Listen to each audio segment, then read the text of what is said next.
तो चलिए अब हम समझेंगे ऑपरेशन ऑन मैट्रिसेस। हम देख चुके हैं मैट्रिसेस होते हैं, कैसे होते हैं, शक्ल कैसी होती है, अगर हमें उन्हें इक्वल करना हो तो कैसे होंगे।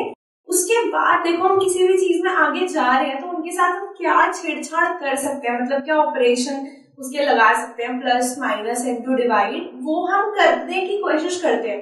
तो यहाँ पे हम जो भी ऑपरेशन मैट्रिसेस में लगाएंगे, addition, subtraction, multiplication and inverse, उनमें से पहला एडिशन वो हम सीखते हैं। क्या कह रहा है कि अगर A एक ऐसा मैट्रिक्स है, B एक ऐसा मैट्रिक्स है, तो इनका जो सम है ना A और B का, वो किस तरीके से डिफाइन होता है, ये इस तरीके से कि अंदर की जो एंट्री है ना वो पहले दो की एंट्रीज का सम हो। अब ये तो फॉर्मल डेफिनेशन है, फाइन, लेकिन हम देसी तरीके से समझते हैं, अच्छे से दिमाग में बैठाते हैं, उसके बाद डेफिनेशन भी समझ लेंगे। तो क्या देखेंगे, मैं एग्जांपल ले लेती हूँ यहाँ पे, तभी आपको समझ में आएगा एग्जांपल से।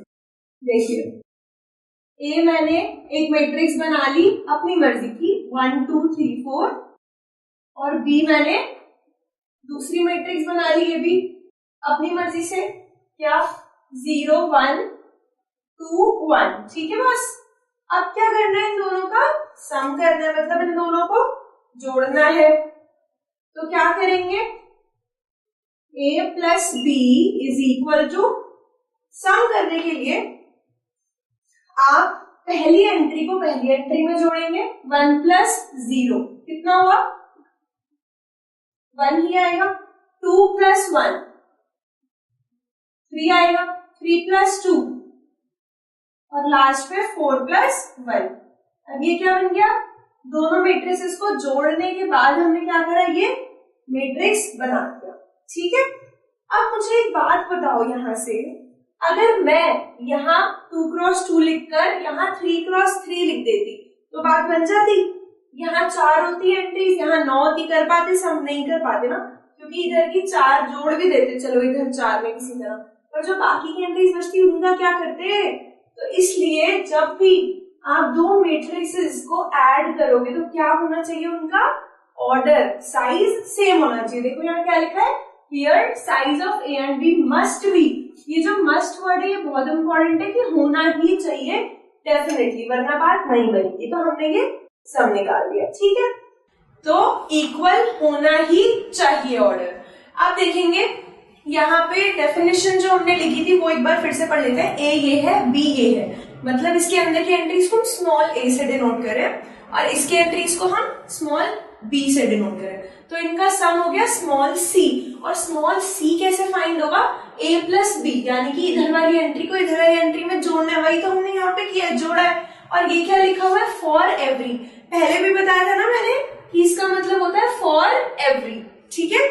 इसका मतलब ये कि जितने भी आई और जितने भी जे, यानी कि हर पोजीशन के लिए हमें क्या करना है, सम निकालना है। तो देखेंगे अगर हमें प्लस की जगह पे माइनस करना हो तो क्या करेंगे, भाई सेम कॉन्सेप्ट है, इधर तुमने क्या करा है, प्लस करा है ना, तो ये प्लस हटा के माइनस बना दो, तुम्हें ए प्लस बी की जगह ए माइनस बी मिल जाएगा।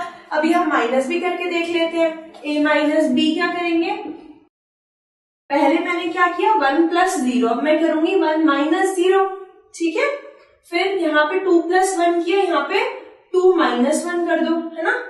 फिर तीसरी एंट्री 3 और 2 थी ना, तो 3 प्लस 2 करने के बजाय 3 माइनस 2 कर देंगे, और ऐसे ही लास्ट में 4 माइनस 1 कर देंगे, ठीक है। तो ये हुआ प्लस और माइनस। अब मैंने ये क्या लिखा हुआ है यहाँ पे साइड में, देखो प्रॉपर्टीज लिखा हुआ है ना, इसका मतलब ये जो एडिशन है ना, इसकी कुछ खास फीचर होते हैं, कुछ खास बातें होती हैं। वो क्या होती हैं, पहला कॉम्यूटेटिव। कॉम्यूटेटिव का मतलब होता है कि इधर मैं खड़ी हूँ, इधर मेरी फ्रेंड खड़ी है, ठीक है। जैसे हम अभी हैं वैसे ही अगर वो यहाँ जाओ मैं यहाँ जाऊं तो भी सेम, मतलब दोनों की पोजीशन बदल दो तो भी बात सेम ही पड़ती है। तो इसलिए यहाँ पे क्या लिखा है, ए प्लस बी, और इधर क्या लिखा है, बी प्लस ए, मतलब अदल बदल कर दी तुमने जगह की, फिर भी इक्वल ही रहेगा। तो देखो यहाँ पे मैंने ए प्लस बी निकाला, तो क्या है 1 प्लस 0, 2 प्लस 1, 3 प्लस 2, 4 प्लस 1।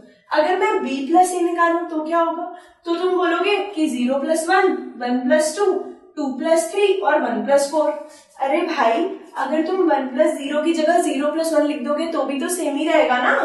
देखो b प्लस ए क्या होगा, दिस प्लस दिस, 0 प्लस 1, फिर दूसरी एंट्री देखो 1 और इधर 2, तो 1 प्लस 2, फिर 2 प्लस 3 और 1 प्लस 4। मुझे एक बात बताओ, इसको सॉल्व करोगे 1 आएगा, इसको सॉल्व करोगे 1 आएगा, इसको 3, ये सेम ही तो बन रहा है ना। इसलिए एडिशन में a प्लस बी और b प्लस ए बराबर होता है, तो एडिशन कॉम्यूटेटिव होता है। ठीक है, अब एसोसिएटिव की बात आती है। एसोसिएटिव ये प्रॉपर्टी होती है कि क्या करना है ना, 2 नहीं यहाँ पे 3 होंगे हमारे पास, यानी कि 2 की जगह पे एक और तीसरी मैट्रिक्स भी हमारे पास होगी। और क्या करोगे, पहले तुम 2 का ग्रुप बना दो। देखो इसको हटा के, ये कॉम्यूटेटिव के लिए था ना। अब देखो एक और, अगर मैं यहाँ पे तीसरी मैट्रिक्स कुछ ले लूं 1 0 0 1, तो मैं क्या करूं, पहले a और b का सम निकालूं। अपनी कॉपी में फटाफट से करके देखो, हर चीज मैं नहीं प्रॉपर लिख पाऊंगी, तुम्हें खुद भी चीजें आनी चाहिए। a प्लस बी निकालोगे जैसे अभी निकाला था, फिर क्या करोगे, उसको c में ऐड करोगे। कैसे, a प्लस बी निकाला पहले, और जो यहां से आंसर आया ना उसको क्या करोगे, c में ऐड करोगे। अगर इसका आंसर d है तो d प्लस सी निकालोगे। फिर क्या करोगे, b को c में ऐड करोगे, b को c में ऐड करोगे, और फिर जो आंसर आएगा ना, मान लो e आ गया, उसको किस में ऐड करोगे, बाद में a में ऐड करोगे। अब चेक करो कि इन दोनों का आंसर बराबर आ रहा है या नहीं आ रहा। आएगा, क्यों, क्योंकि सेम टू सेम, देखो जैसे यहाँ पे नंबर लिखे हैं 3, 1 प्लस 2 प्लस 3, बहुत सिंपल चीज है, तुम्हें अभी समझ में आ जाएगा। 1 प्लस 2 प्लस 3 लिखा है ना, अगर मैं बोलूं कि मैं पहले 1 और 2 को ऐड करूंगी 3 आएगा, फिर 3 को 3 में ऐड करूंगी 6 आएगा। सही है, तो मेरा आंसर सही है। लेकिन मेरी फ्रेंड बोल रही कि नहीं, मैं तो पहले बाद वाले 2 ऐड करूंगी, 2 प्लस 3 निकालूंगी मैं, तो 5 आएगा, फिर 1 को 5 में ऐड करूंगी, तब भी तो उसका आंसर सेम आया ना। तो जब हम एडिशन करते हैं तो हम कौन से 2 पहले ले रहे हैं उससे फर्क नहीं पड़ता, इसलिए एडिशन क्या है, एसोसिएटिव है। ठीक है ना, चेक कर लेंगे निकाल के, अच्छे बच्चे हो ना, चेक करोगे और इसको टिक करोगे कि हाँ भाई सही आ रहा है। चलो अब देखोगे आगे क्या लिखा है, एडिटिव आइडेंटिटी, मतलब कि हमारे पास एक ऐसा मैट्रिक्स फॉर्म हो सकता है जिसको कि हम ए में ऐड करें। यानी कि अगर कोई भी मैट्रिक्स ली तुमने और उसको इस मैट्रिक्स में ऐड करा, किस मैट्रिक्स में, नल मैट्रिक्स है ना, ये मैंने बताया था पिछले पार्ट में, नल मैट्रिक्स एक टाइप की होती है। अगर तुम इन दोनों को ऐड करोगे यानी कि a प्लस ओ निकालोगे तो क्या आएगा, देखो 1 plus 0, 2 plus 0, 3 plus 0 and 4 plus 0। अब क्या करोगे, 0 प्लस a निकालोगे, और ये 0 नहीं बोलना है, मैंने गलत बोला है, ये o प्लस a होगा, इसको हम o बोलेंगे। ठीक है, मैंने पिछली बार भी बताया था कि नल मैट्रिक्स मतलब o, डार्क सा बना हुआ होता है, उसका मतलब होता है कि एक नल मैट्रिक्स होगी। ऑर्डर क्या होगा वो हमें क्वेश्चन में पता चल जाएगा। ठीक है ना, तो 0 plus a, o plus a क्या होगा, देखो 0 plus 1, 0 plus 2, 0 plus 3 and 0 plus 4। ठीक है जी, ये आंसर फटाक से देखोगे 1 प्लस 0 1, सबका 0 से सम वही रहता है ना, तो इसलिए 1 2 3 4 आएगा। अरे ये तो एक के बराबर आ गया है ना, आ गया ना। अब यहाँ पे देखोगे 0 प्लस 1 1, 0 प्लस 2 2, ये भी 1 2 3 4 आ गया, तो इसका मतलब ये भी एक के बराबर आ गया। इसका मतलब ये है कि ये जो मैट्रिक्स है ना, ये बहुत कमाल की है, नल मैट्रिक्स, क्योंकि इसको अगर तुम किसी भी मैट्रिक्स में जोड़ोगे तो वही मैट्रिक्स सेम ही रहेगी। ऐसी को हम बोलते हैं एडिटिव आइडेंटिटी। ठीक है, चलो अब ये लास्ट में क्या लिखा है, एडिटिव इनवर्स। अब हमें सी का कोई काम नहीं किया, हमने हटा दी। एडिटिव इनवर्स का क्या मतलब होता है कि हमारे पास एक ऐसी मैट्रिक्स आएगी जिसको कि हम इस मैट्रिक्स में ऐड करें या किसी भी मैट्रिक्स में ऐड करें तो हमें क्या मिले, थर्ड वाला, यानी कि एडिटिव आइडेंटिटी, यानी कि क्या मिले, ओ मिले, जिसकी सारी एंट्री 0। अब मेरे को एक बात बताओ, अगर यहाँ पे मैं कोई मैट्रिक्स लेती हूँ डी ABCD, जिसको कि मैं चाहती हूँ कि मैं अगर ए में जोड़ूं तो क्या मिले मुझे, 0 0 0 0 मिले।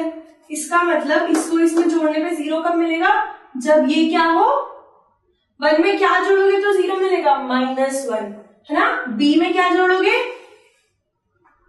बी को 2 में जोड़ने पे हमें मिल रहा है 0। इसका मतलब बी क्या होना चाहिए, -2, क्योंकि 2 को -2 में जोड़ोगे तो 0 मिलेगा ना।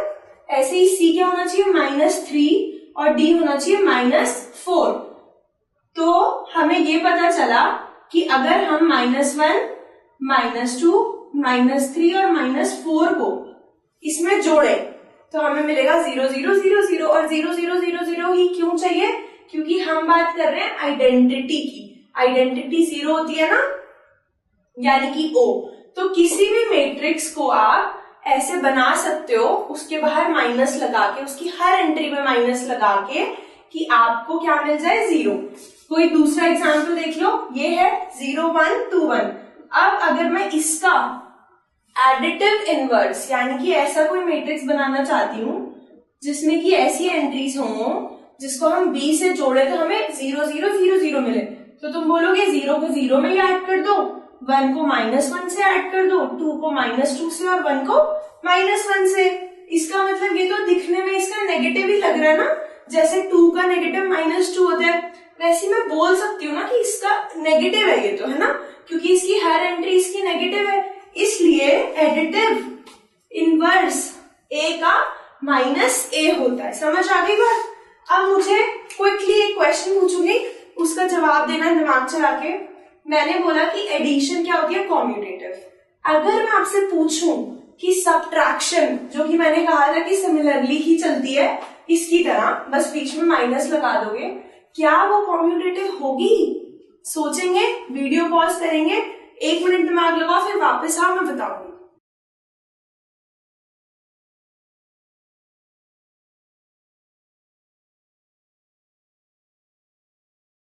सोच लिया? सब्ट्रैक्शन कॉम्यूटेटिव होता है या नहीं होता, देखते हैं। ये ए है, ये बी है, मैंने क्या निकाला, a minus B. 1 minus 0, 2 minus 1, 3 minus 2 and 4 minus 1। ठीक है, अब आप क्या करोगे, b माइनस ए फाइंड करोगे। अब इसका मतलब हमें b की एंट्रीज पहले रखनी है, दिस माइनस दिस करना है। 0 माइनस 1, 1 माइनस 2, 2 माइनस 3 और 1 माइनस 4। ठीक है जी। अब इसकी वैल्यू यहाँ पे क्या आ रही है, 1, इसकी क्या आ रही है, -1। पहली एंट्री सेम नहीं आ रही, तो इसका मतलब तो ये दोनों इक्वल हो ही नहीं सकते, तो इनकी जगह बदलने पे इक्वालिटी नहीं आ रही, तो कॉम्यूटेटिव कैसे हो सकता है? मैं यहाँ खड़ी हूँ, मेरी फ्रेंड यहाँ खड़ी है, अगर मेरी फ्रेंड यहाँ आ गई तो उसने लड़ना शुरू कर दिया कि नहीं नहीं सेम बात नहीं है, इसका मतलब सब्ट्रैक्शन कॉम्यूटेटिव नहीं है। तो अगर आपसे पूछा जाए तो यहाँ पे क्रॉस। ठीक है, ये बात ध्यान में रखनी है, एडिशन कॉम्यूटेटिव होती है, सब्ट्रैक्शन नहीं होती। अब इसको ध्यान से समझ लो, 1-2 एग्जाम्पल खुद करो। अभी मैं फटाफट से आपकी बुक का एक एग्जाम्पल कराती हूँ, फिर आगे चलेंगे और ऑपरेशंस की तरफ।